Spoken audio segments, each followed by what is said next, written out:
Hey guys, so in this video we're going to share the general process of the Epro 360 application. And I say general because it's very individual, based on when you approach us with your application. We may have to rush it or we may have more time, and then universities are also different. So Amanda, what we have here is like a sheet, maybe you can run us through it, of the general steps that it takes for a student. Okay. So the first step, you're going to sign and pay the first invoice, and that will probably be with Jonas. Right. And then, so we'll move the customer along, and we will send them to their personal university coordinator. And during this process, you're going to complete checklist A in our student platform that's called Basecamp. So you'll complete checklist A. Checklist A basically helps the university coordinator to confirm those things that you filled out in the long form. So your preferences such as geographical region, your budget, what you're looking to study.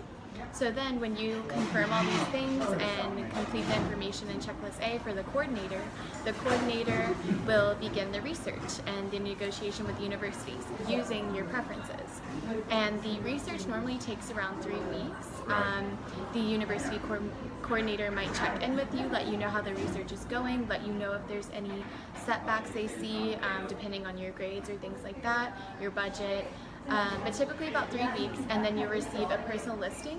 And now I want to jump in here and say, because you guys, or anybody who is interested in the Epro service but hasn't signed the contract yet or hasn't started working together, usually ask me, so Jonas, can you tell me the exact names of the universities? And I really cannot. It's because Amanda and your team, you're doing such a tremendous job of having more than 5,000 universities in the US. And you try to, get the overall picture, scan the entire market, and then you see, okay, you may come up with a list of 50 universities, but not all of them may offer scholarships, so then the listing decreases even more. Right. So I frankly have no idea which universities are going to come out of this tremendous research, and that's why it takes like 3 weeks. Right, and because we really try to find the best scholarships available for you, and it really depends on a lot of factors. So like your budget, where you're looking to study, that all influences your choices and where we're able to send you with the best scholarships. So thank you for making that point. That's important. Okay, so after the 3 weeks are ended, the coordinator will send you your personal listing with different schools, and depending on which package you have, you'll get a different amount. So then you have about a week. We'll set a deadline for you to choose your university, and during that time, if you have questions or you would like more information, the coordinator is able to help you with that as well. So then after you've chosen your university or 3 universities, however many you'd like to choose, we send the next invoice. So the customer will pay the next invoice and move on to the next stage. The next stage will involve customer support or application support.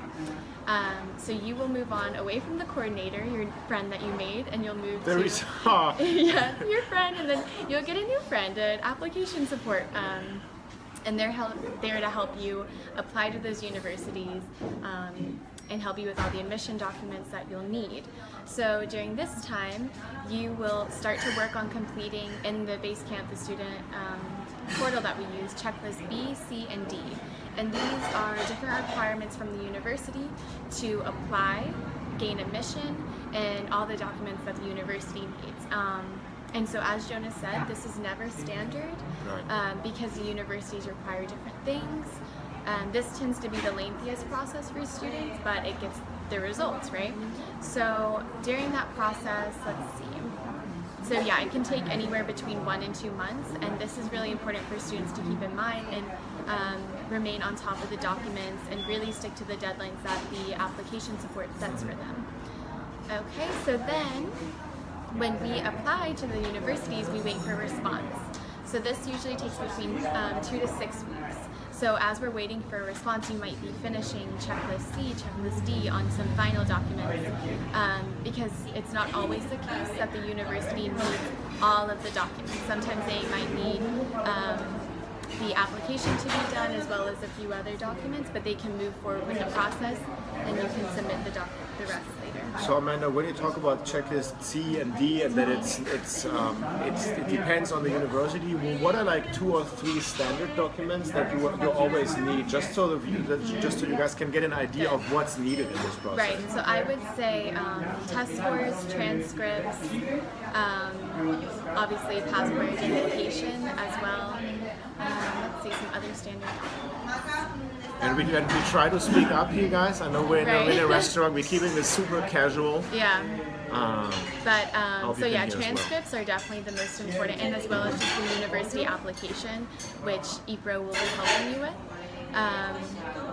But translations are a big one. So this is a lot of times where students get confused, where we need all the transcripts from high school and then we need to translate those. So I would say that that's probably the main documents that all universities need up front with the application. Does that answer your question? Yeah, thanks. Okay. Yeah, I think it does. Okay. So then, after we apply you to the university of your choice, it takes between 2 to 6 weeks to obtain a response from the university. And as I've said, that varies depending on the university, depending on the time. So yeah, and when we get a response, we'll notify you, and when you make your decision on which one you would like, and typically at this stage as well, the university will send you the amount of scholarship that you're able to obtain. So then, after this step, once you've decided on your university, you pay the next invoice, and then you book a visa appointment, and you'll still be with customer support, and they will help you with the visa process, obtaining your visa, all the necessary paperwork. And the university during this time, you send the I-20 document, and this is for you to obtain the visa, and for the university to sponsor you to get that visa. So then, after this stage, you book your visa appointment, then it takes around 3 to 5 weeks to receive your visa stamped in the mail, so you'll obtain the student visa. Yes, big And step. yeah, that's definitely celebratory for sure. And that's about it. That's the main stages. That sounds really simple and easy, but I think if I could give any advice to students is to stay dedicated and motivated and stay on time. It's a lengthy process. And I think the beautiful thing is the simple and easier part is still on your side. I mean, you will have to provide us the documents, but Amanda and her team will tell you what to provide, and you are the ones that check everything off, make sure the deadlines are in line. So you have a lot less to do as if you would do it by yourself or something. Right, So, yeah. We want to make the process as easy for you as possible, and we know students will get overwhelmed, but that's our job, is to help you out with that and to get you to the university that you desire and of your dreams. So, And we can't wait to see you in that process, guys. Yep. Hope to see you soon. Like and subscribe. Bye-bye.